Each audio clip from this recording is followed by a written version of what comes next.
And welcome back to विंग जय कुरान। सो दोस्तों, एक और सेशन जिसमें हम कुछ और एमसीक्यूज डिस्कस करेंगे। आज का जो सेशन है उसमें हम फाइनेंशियल स्टेटमेंट से जुड़े हुए कुछ एमसीक्यूज डिस्कस करेंगे। तो चलिए दोस्तों शुरू करते हैं आज का session. So the very first MCQ is the financial statement consist of. Financial statement में क्या क्या इंक्लूड होता है? Options are this is not tribal, this is trial balance.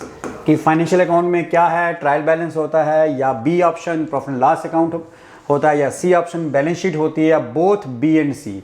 तो जो फाइनेंशियल स्टेटमेंट है इसमें प्रॉफिट एंड लॉस अकाउंट भी आता है, इसमें बैलेंस शीट भी आती है, और इन केस अगर ट्रेडिंग अकाउंट होता तो वो भी इसमें आता है। तो financial statement includes trading account, profit and loss account and balance sheet. क्योंकि ट्रेडिंग अकाउंट की ऑप्शन नहीं थी तो बी एंड सी दोनों ही, मतलब आंसर आपका रहेगा डी, यानी both profit and loss account and balance sheet. चलिए दोस्तों नेक्स्ट में मूव करते हैं।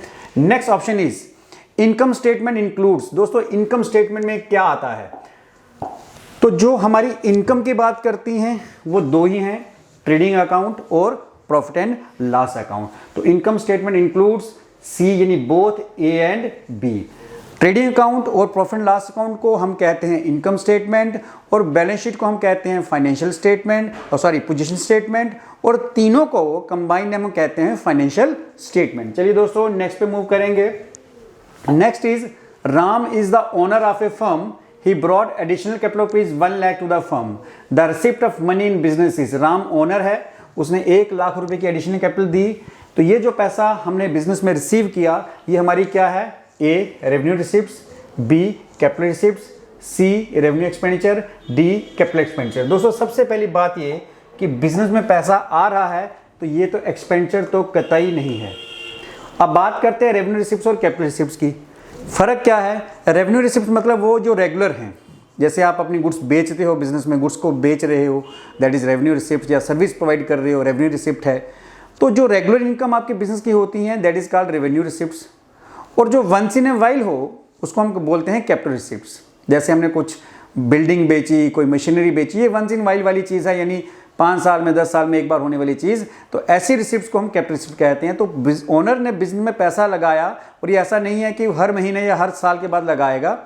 तो ऐसी रिसिप्ट जो नॉन रेकरिंग नेचर की हों, कभी कभार होने वाली हों, उनको हम बोलते हैं capital receipt. So B is the right answer. चलिए नेक्स्ट पे मूव करेंगे। Next is profit and loss account is prepared. Profit loss account हम बनाते हैं किसके लिए? Options are for the whole year, for a particular period, on a particular date, या none of the above. दोस्तों profit and loss account पूरे साल का भी बनता है, क्वार्टरली भी बनता है, हाफ ईयरली भी बनता है। इसलिए सिर्फ पूरे साल का बनता है ये कहना गलत है। हाँ, फॉर ए पर्टिकुलर पीरियड जिसमें क्वार्टरली भी आ गया, हाफ ईयरली भी आ गया और ईयरली भी आ गया। So it is prepared for a particular period. So B is the right option. चलिए दोस्तों नेक्स्ट पे मूव करेंगे। Choose the correct chronological order of settlement of the following profit from the profit and loss account. कि हमें सही order में हमें बताना है कि किस तरह से हम प्रॉफिट एंड लॉस अकाउंट में प्रॉफिट निकालते हैं। सो operating profit, net profit, gross profit, operating profit, gross profit, net profit, ये दो ऑप्शन सेम हो गई हैं, लेकिन इसकी जो राइट ऑप्शन है वो रहेगी, सबसे पहले हम निकालते हैं ग्रॉस प्रॉफिट। फर्स्ट हम क्या फाइंड आउट करते हैं? Gross profit. फिर उसके बाद हम निकालते हैं, सेकंड स्टेप आता है ऑपरेटिंग प्रॉफिट, और फिर थर्ड स्टेप आता है नेट प्रॉफिट। सो राइट ऑप्शन मैं यहां पे लिख रहा हूं क्योंकि ये दोनों सेम हो गई हैं और ये दोनों ही गलत हैं। पहले ग्रॉस प्रॉफिट कैलकुलेट किया जाता है, फिर ऑपरेटिंग प्रॉफिट कैलकुलेट किया जाता है, उसके बाद ही नेट प्रॉफिट कैलकुलेट किया जाता है। सो इनमें से राइट ऑप्शन कोई भी नहीं है। तो मैं ये दिखा रहा हूं क्योंकि गलती से प्रिंटिंग मिस्टेक है, राइट आंसर दिया नहीं। तो ये आपका राइट आंसर रहेगा gross profit, operating profit and finally net profit. चलिए दोस्तों नेक्स्ट पे मूव करते हैं। Next is liability which is payable on the happening of event. ऐसी लायबिलिटी जो किसी खास इवेंट पे पे की जाती है उनको हम क्या कहते हैं? Options are contingent liability, sorry, fluctuating liability, current liability, या नन ऑफ दिस। तो वो लायबिलिटीज जो on the happening of certain events पे की जाएं उनको हम बोलते हैं कॉन्टिजेंट लायबिलिटी। जो मैंने बताया भी था कि दोज लायबिलिटीज विच मे और मे नॉट अराइज, जो अराइज हो भी सकती हैं, जो पे करनी भी पड़ सकती हैं या नहीं भी पे करनी पड़ सकती, ऐसी लाइबिलिटीज़ को हम कहते हैं कॉन्टिजेंट लाइबिलिटी। तो ऐसी लाइबिलिटी जो किसी इवेंट के होने पे हमें पे करनी है, that is called contingent liability. चलिए दोस्तों नेक्स्ट पे मूव करेंगे। Next is capital expenditure dash the earning capacity और dash the operating expense of the business. देखिए दोस्तों, कैपिटल एक्सपेंडिचर कौन से हैं? बिजनेस में non recurring expenditure, fix, for example कोई फिक्स एसेट खरीदा, कोई मशीनरी खरीदी, कोई प्लांट खरीदा, कोई बिल्डिंग खरीदी, ये सारे ऐसे एक्सपेंडिचर जो कैपिटल एक्सपेंडिचर की कैटेगरी में आते हैं, यानी वन टाइम एक्सपेंडिचर, कभी कभार होने वाला एक्सपेंडिचर। और ये एक्सपेंडिचर क्यों किए जाते हैं? ताकि हम बिजनेस की जो अर्निंग कैपेसिटी है उसको इंक्रीज कर सकें। तो it capital expenditure increases the, options are जो हमारे पास थी, तो उसमें increases the capacity, earning capacity, business की अर्निंग कैपेसिटी को इंक्रीज करता है, और रिड्यूसेस द ऑपरेटिंग एक्सपेंस, और ऑपरेटिंग एक्सपेंस को भी कम करता है। फॉर एग्जांपल एक मशीनरी खरीद ली तो आपके ऑपरेटिंग एक्सपेंस कम हो जाएंगे, क्योंकि जो मशीन काम करेगी वो आपके यूनिट्स भी ज़्यादा बनाएगी, और जो वेजेस मान लो आप किसी वर्कर्स को देते थे वो भी आपको नहीं देनी पड़ेगी, क्योंकि उनका काम अब वो मशीन करेगी जो ज़्यादा यूनिट्स भी बनाएगी और जिसपे हमारी लागत यानी खर्च भी कम आएगा। तो ये हमारे ऑपरेटिंग एक्सपेंस को भी रिड्यूस करती है। चलिए दोस्तों नेक्स्ट पे मूव करते हैं। नेक्स्ट इज डेप्रिसिएशन और the expired cost of fix asset will be. Depreciation या एक्सपायर्ड कॉस्ट हो गया कि ऐसी कॉस्ट किसी एसेट की वो वैल्यू जो खत्म हो गई, मतलब जैसे फॉर एग्जांपल मैं बात करूं कि एक मशीन खरीदी मैंने 2 लाख की, उसको यूज़ करने के बाद अगर मैंने उसको साल के बाद बेचा तो वो 2 लाख की नहीं बिकेगी, मान लो वो 1,80,000 की बिकी, तो जो वैल्यू उसकी कम हुई उसको कहते हैं डेप्रिसिएशन या एक्सपायर्ड कॉस्ट, यानी वो कॉस्ट जो हम यूज़ कर चुके हैं। तो उसको वो हमारा कौन सा एक्सपेंडिचर है? Options are revenue expenditure, capital expenditure, deferred revenue expenditure, none of this. दोस्तों रेवेन्यू एक्सपेंडिचर वो होते हैं जो रेगुलर हैं, जो हमारे बिजनेस में बार बार होते हैं, जो हमें बार बार करने की जरूरत पड़ती है। फॉर एग्जांपल डेप्रिसिएशन है, फॉर एग्जांपल सैलरी है, फॉर एग्जांपल रेंट है। तो ऐसे एक्सपेंडिचर जिनका बेनिफिट हमें सिर्फ उसी साल मिलता है, ऐसे एक्सपेंडिचर को हम कहते हैं रेवेन्यू एक्सपेंडिचर। तो डेप्रिसिएशन क्योंकि एक रेगुलर फीचर है, हर एक एसेट की एक लाइफ होती है, जैसे जैसे हम उसको यूज़ करते हैं, जैसे जैसे उसकी लाइफ कम होती है उसकी वैल्यू डिक्रीज होती जाती है, तो एक रेगुलर फीचर है। तो ऐसे एक्सपेंस जो बार बार हमारे पास आ रहे हैं, रेकरिंग नेचर के हैं, ऐसे एक्सपेंडिचर को हम कहते हैं रेवेन्यू एक्सपेंडिचर। तो राइट आंसर इज ए कि जो डेप्रिसिएशन है वो एक रेवेन्यू एक्सपेंडिचर है, क्योंकि हमारे बिजनेस में हमारी जिस एसेट की वैल्यू कम हो रही है उसका एक रेगुलर फीचर है कि वो हर साल कम होती जाती है। तो ऐसा एक्सपेंडिचर जो हमें हर साल पे करना है या जिसका बेनिफिट हमें हर साल मिलता है और अगले साल फिर से हमें वो एक्सपेंडिचर पे करना पड़े, that is called revenue expenditure. और कैपिटल एक्सपेंडिचर मैंने पहले भी बताया, ये वो खर्चा जिसका हमने जो एक्सपेंस है वो तो इसी साल कर दिया, लेकिन अगले साल हमें इसका सिर्फ बेनिफिट उठाना है, मतलब हर साल इसको पे करने की जरूरत नहीं पड़ती, that is called capital expenditure. चलिए दोस्तों नेक्स्ट पे मूव करेंगे। Next is on which assumption the expenditure is classified as capital and revenue expenditure. किस अजम्पशन के मुताबिक हम दोनों एक्सपेंडिचर यानी कैपिटल और रेवेन्यू एक्सपेंडिचर को बाइफ्रिकेट कर देते हैं? दोस्तों आपको याद होगा कि जब मैंने अकाउंटिंग अजम्पशंस करवाई थी उसमें एक गोइंग कंसर्न अजम्पशन था जो कहता था कि बिजनेस चलता रहता है फॉर एन इनडेफिनिट पीरियड, और क्योंकि बिजनेस चलता रहेगा इनडेफिनिट पीरियड के लिए 5 साल 10 साल 20 साल कोई पर्टिकुलर इसकी लाइफ है नहीं, तो एक्सपेंडिचर को 2 हिस्सों में बांटा गया। एक वो एक्सपेंडिचर जिनका बेनिफिट आपको सिर्फ इसी साल मिलेगा, that is called revenue expenditure, और एक वो एक्सपेंडिचर जिनका बेनिफिट आपको आने वाले समय में मिलेगा। खर्चा आप इसी साल करोगे लेकिन बेनिफिट आने वाले समय में मिलेगा, जिसकी मैंने अभी जिक्र किया कि capital expenditure for example purchase of building plant machinery, तो खर्चा आपने इसी साल किया, आने वाले समय में इसको यूज करोगे। तो इन 2 एक्सपेंडिचर को बाइफ्रिकेट किस अजम्पशन पे किया गया? गोइंग कंसर्न पे। एक वो खर्चे है जिसका बेनिफिट आपको इसी साल मिलेगा, और क्योंकि बिजनेस एक इंडेफिनिट पीरियड के लिए चलेगा तो वो खर्चे भी इसमें बता दिए अलग से कि जिनका बेनिफिट हमें आने वाले समय में मिलेगा, that is called capital expenditure. और ये चीज हमें बताई गोइंग कंसर्न अजम्पशन ने। तो right answer is A. Next of MCQ is while calculating operating profit the following are not taken into account. जब हम ऑपरेटिंग प्रॉफिट निकालते हैं दोस्तों, ऑपरेटिंग प्रॉफिट का मतलब हो गया हमारे बिजनेस से, हमारे बिजनेस ऑपरेशन से, जो हम कोर बिजनेस कर रहे हैं वहाँ से जो प्रॉफिट जनरेट होता है वो ऑपरेटिंग है। बिजनेस से बाहर का कोई प्रॉफिट आ गया वो नॉन ऑपरेटिंग है। अब ज़रा बात कर लेते हैं, while calculating operating profit the following are not taken into account. इनमें से कौन सा है जो हम नहीं लेते? A normal transactions, B abnormal items, C expense of purely financial in nature, both B and C.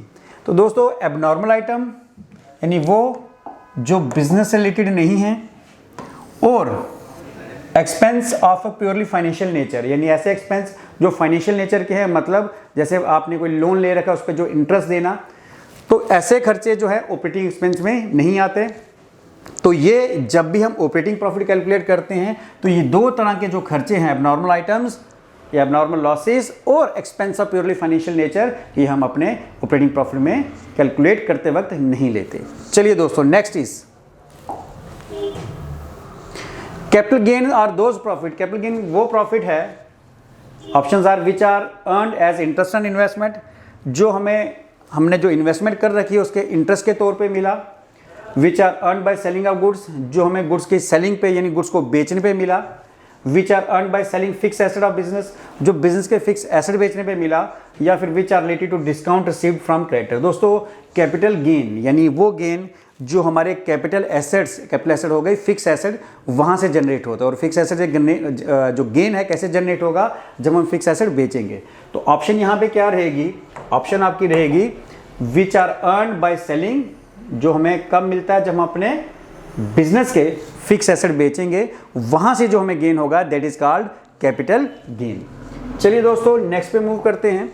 Next is in which of the following cases closing stock will not be shown in the trading account. इनमें से कौन सा ऐसा case है जिसमें closing stock को हम अपने ट्रेडिंग अकाउंट में शो नहीं करते? तो options are when valuation of closing stock is on FIFO method, FIFO method first in first out method, इसको फीफो मेथड कहते हैं, आपके सिलेबस में है नहीं ये, इसलिए इसकी बात नहीं करेंगे ज़्यादा। When closing stock is not ascertain accurately, जब क्लोजिंग स्टॉक हम एक्यूरेटली ना निकाल पाएँ। या see when closing stock is adjusted in the purchases, जब क्लोजिंग स्टॉक हमारी परचेज में एडजस्ट हो। और D when it is appearing outside the trial balance, और जब ये ट्रायल बैलेंस के बाहर दिया हो। तो दोस्तों आपको मैंने जो ट्रेडिंग अकाउंट बताया था उसमें मैंने एक चीज़ बताई थी, एडजस्टेड परचेजेज। एडजस्टेड परचेज का मतलब होता है, एडजस्टेड परचेज का मतलब हो गया opening stock plus purchases minus closing stock.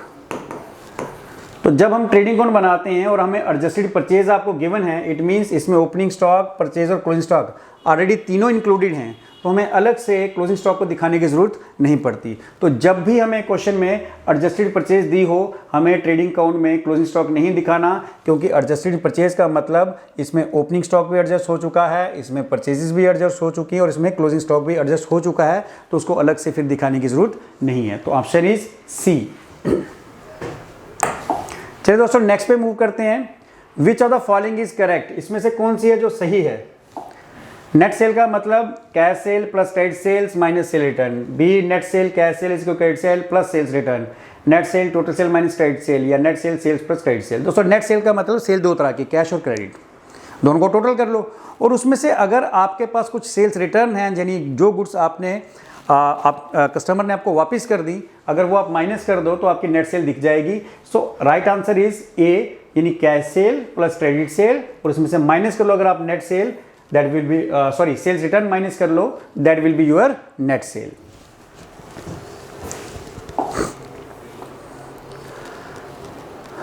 Consider the following statement, ये स्टेटमेंट को कंसीडर करेंगे, देखते हैं क्या लिखा है। लिखा है balance sheet contain only the balance of personal and real account, कि जो बैलेंस शीट हम बनाते हैं उसमें सिर्फ रियल और पर्सनल अकाउंट के, उसमें सिर्फ बैलेंस आते हैं किसके? पर्सनल और रियल अकाउंट के। रियल अकाउंट किसकी ट्रांजैक्शन रिकॉर्ड करता है? एसेट्स की।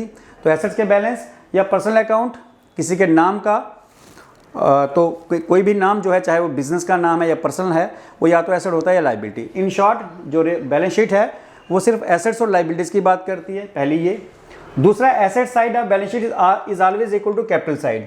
बैलेंस शीट की जो एसेट साइड है वो हमेशा कैपिटल साइड के बराबर होती है, गलत। बैलेंस शीट की जो एसेट साइड है वो हमेशा कैपिटल और लाइबिलिटी के साइड के बराबर होती है। जो आपने अकाउंटिंग क्वेश्चन पढ़ी थी उसमें कहा गया था कि asset is equal to capital plus liability, सिर्फ कैपिटल नहीं, कैपिटल लाइबिलिटीज दोनों। तो ये वाली स्टेटमेंट तो गलत है। Drawings are not shown in the balance sheet as it is personal expense of the owner.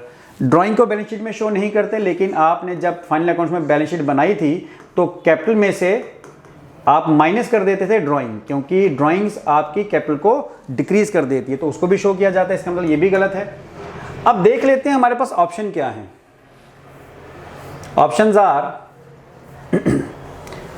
इसमें से करेक्ट चूज करनी है। लिखा ऑल आर करेक्ट, सारी करेक्ट तो नहीं है, ये तो मैंने अभी बता दिया, सेकंड और थर्ड नहीं थे। ऑल आर इनकरेक्ट, सभी इनकरेक्ट भी नहीं है, ये भी बता दिया।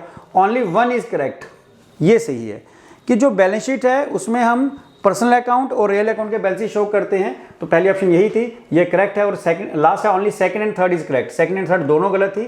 तो उसमें पूछा था कि इसमें से करेक्ट कौन सी है, दिस इज करेक्ट आंसर, मतलब सी। चलिए दोस्तों नेक्स्ट पे मूव करते हैं।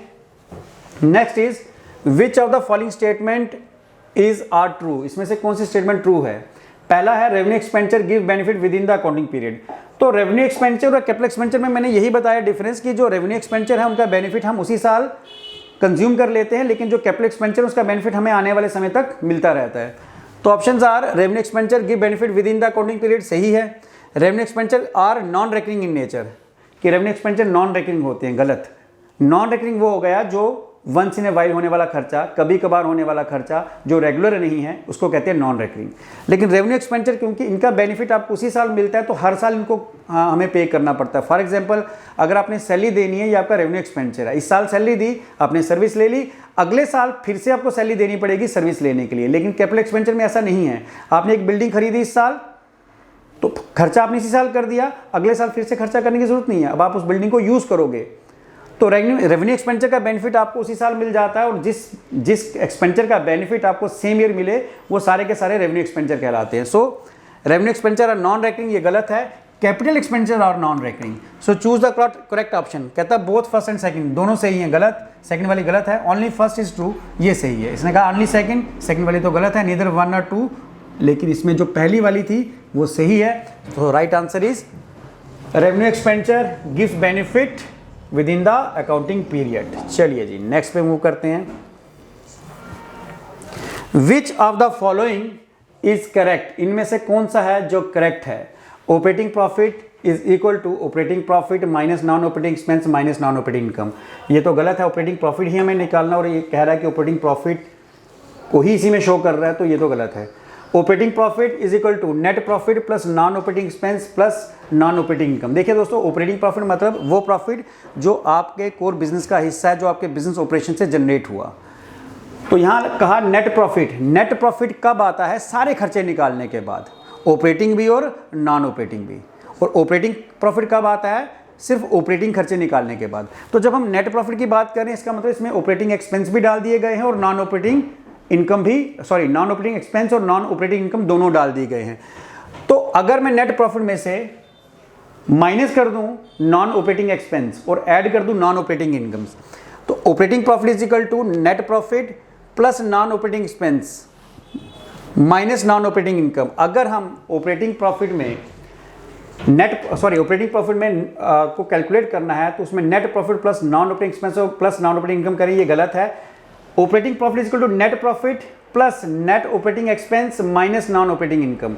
तो ये नेट ऑपरेटिंग नहीं नॉन ऑपरेटिंग है दोस्तों, कि ऑपरेटिंग प्रॉफिट में जब हमने नेट प्रॉफिट निकालना है और हमारे पास नेट प्रॉफिट है, तो नेट प्रॉफिट में आप ऐड कर दो नॉन ऑपरेटिंग एक्सपेंस और माइनस कर दो नॉन ऑपरेटिंग इनकम, तो आपका क्या निकल जाएगा, operating profit. So just a second, last वाला ऑप्शन देख लो, operating profit is equal to net profit minus non operating expense plus non operating income, कि नॉन ऑपरेटिंग एक्सपेंस माइनस करो, नॉन ऑपरेटिंग इनकम ऐड करो, ये गलत है। Option is C, कि net profit plus non operating expenses, net profit में minus कर plus कर लो नॉन ऑपरेटिंग एक्सपेंस, माइनस कर लो नॉन ऑपरेटिंग इनकम, तो आपका क्या निकल जाएगा, operating profit. So C is the right answer.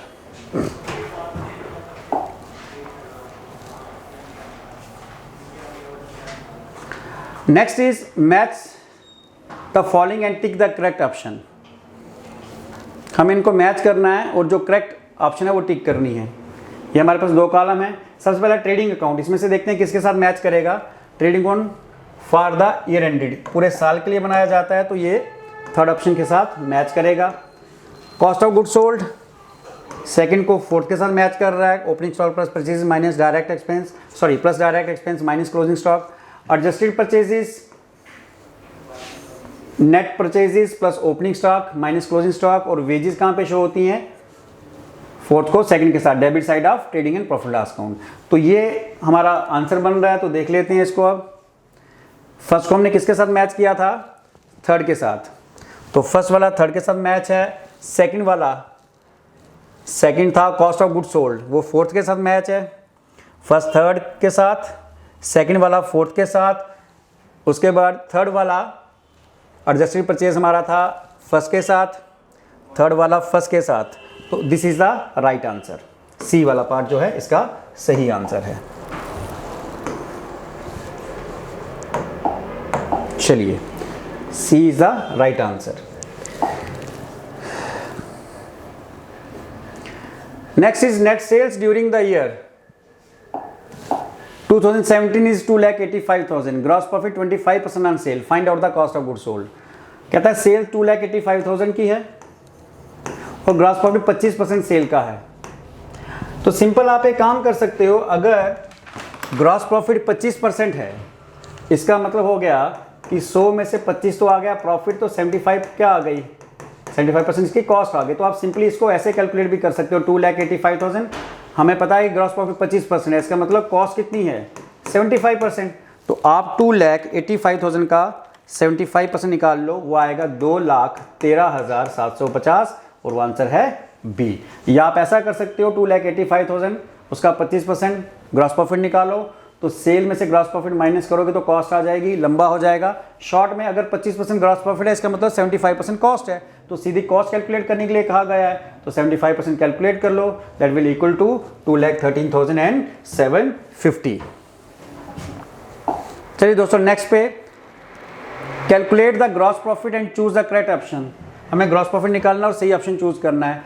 हमारे पास जो ग्रॉस प्रॉफिट है वो कितना है, 25% ऑन सेल, लेकिन हमारे पास क्या दी है, हमारे पास कॉस्ट है 1,80,000 की, लेकिन जो ग्रॉस प्रॉफिट बोला गया है वो कहा गया है 25% किस पे निकालना है, ऑन सेल। सिंपल, जब भी आपको सेल पे पूछा जाए ग्रॉस प्रॉफिट और आपके सामने कॉस्ट हो, आपने सिंपल जो आपकी कॉस्ट है वो ले ली इनटू 25। ये सेल पे पूछा गया है, हमें कॉस्ट पे निकालना है, तो उल्टा उसमें आपने क्या करना है, जो नीचे 100 आएगा उसमें से जो प्रॉफिट है वो माइनस कर देना है। कितना है, 25। तो 1,80,000 इंटू 25/75। तो आप इसको कर लो, 1,80,000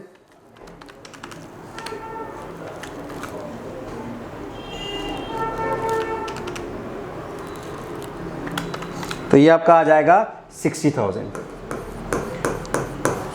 So A is the right answer.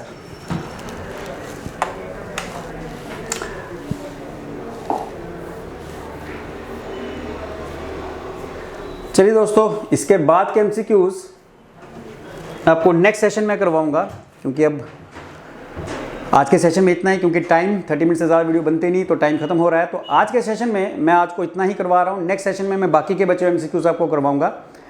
तो तब तक आप प्रैक्टिस करें, जितने भी MCQs हैं। ओल्ड लेक्चर ऑलरेडी अपलोडेड हैं, नए लेक्चर भी बनाना शुरू करूँगा बहुत जल्द। तो प्रैक्टिस करें, जितना हो सके ज़्यादा से ज़्यादा MCQ सॉल्व करें, सो दैट आपको एग्जाम में जितने भी MCQs हैं वो आप कर पाओ, अटैम्प्ट कर पाओ। जितने भी सोर्सेज आपको MCQs मिल रहे हैं, चाहे बुक से या आपको सोशल मीडिया से मिल रहे हैं, वो सारे आप प्रैक्टिस करो और अपने बेसिक सबसे पहले क्लियर करो। थैंक यू दोस्तों, थैंक यू वेरी मच।